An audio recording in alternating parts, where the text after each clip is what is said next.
This special edition of Founders and Visionaries is brought to you by Gold Standard.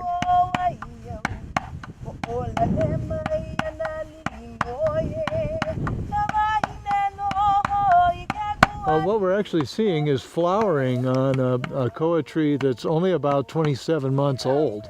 So it's very, very early in the history of a Khoa tree to start producing seeds. This is where you're filming those. Are you kidding? No, these are the ones.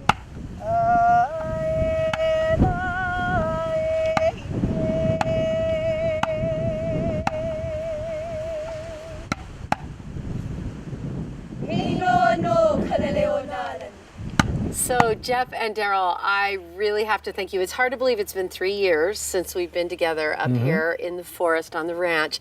I am amazed at how much the trees have grown in the last 3 years.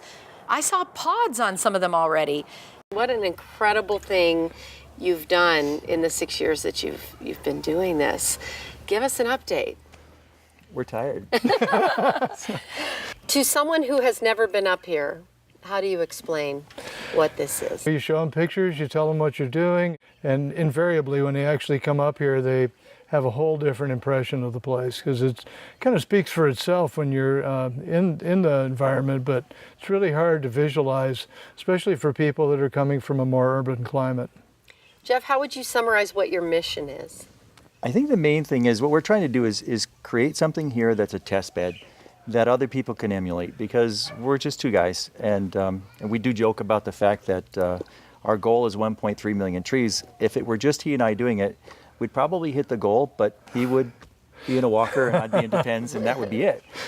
So what we realized is that the key to expanding this thing is to give it away, and we're finding people that are thinking like us, that are willing to work with us on this thing and expand it, hopefully on all islands. This, my friends, is the Four Seasons Hualalai Khoa Forest.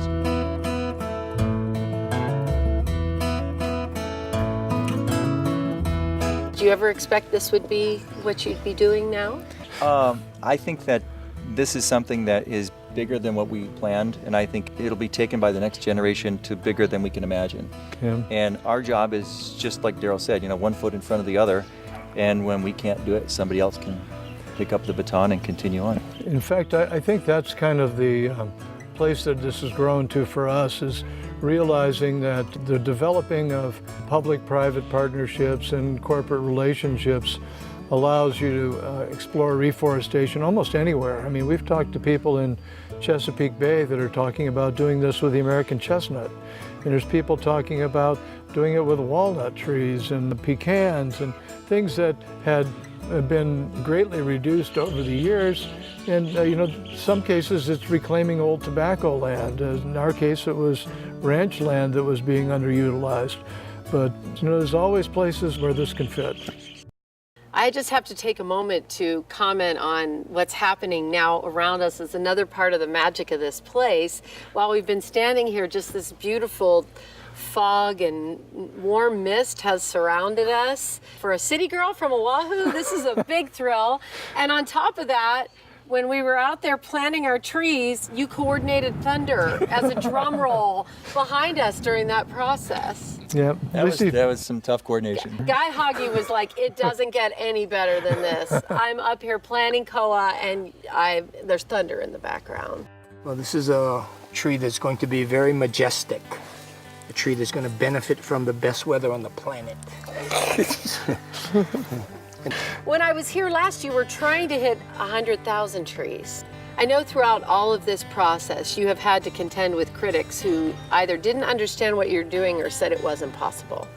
How have you handled that? Well, the word impossible gets used a lot. I think impossible is just a really big word that people use so they can stay in their comfort zone and not challenge themselves to try and find solutions. I think the forest has been explaining most of it away, and we actually have very few critics at this point. I'm just glad I didn't know it was impossible when we started. There you go. I had somebody standing with me right where we were today, and they said, you won't get a tree in the ground until pigs can fly, was their comment. And can I add something to that? Sure. If you go up to see the outhouse, there's a weather vane up there, and it's flying pigs. We were able to jumpstart this by putting together a tree investment program where people would buy a block of trees for future harvest. And the resource from that sale allowed us to get those trees in the ground, get fencing in, get things started. But the goal was always reforestation. And by getting that initial start, we were also able to plant trees that were for permanent reforestation.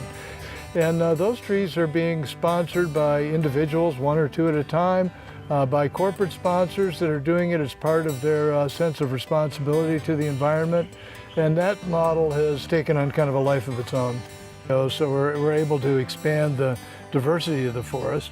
A lot of those trees are starting to become other endemics like sandalwood and mamani and nayo, so we're able to expand the diversity of the forest.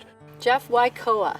I kind of feel like I was partly responsible for the degradation of Khoa because I love Khoa furniture. And as I had pieces made, I found more and more that the wood artisans were taking longer and longer, and I just thought they were really busy. And it turned out that it was just more difficult to find the quality of wood that they're looking for. And as I started to look into it, I realized that if we don't fix it, it's going to be something that's unfixable.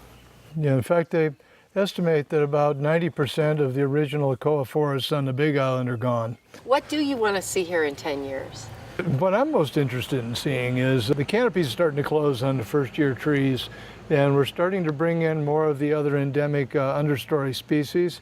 And what I'm anxious to see is a forest where you wouldn't know that there was a rangeland in place before you started, where the grass is faded back and the understory shrubs and native ferns are really the dominant feature under the canopy of trees.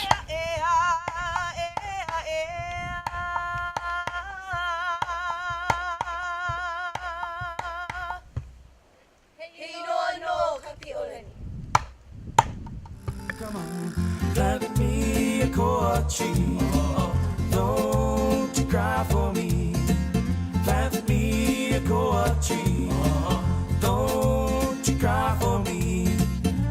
You touched all the people with your music. It makes sense to so much noise. Mahalo na aina. Mahalo ke akua. Na kupuna, na ohana, na meho aloha.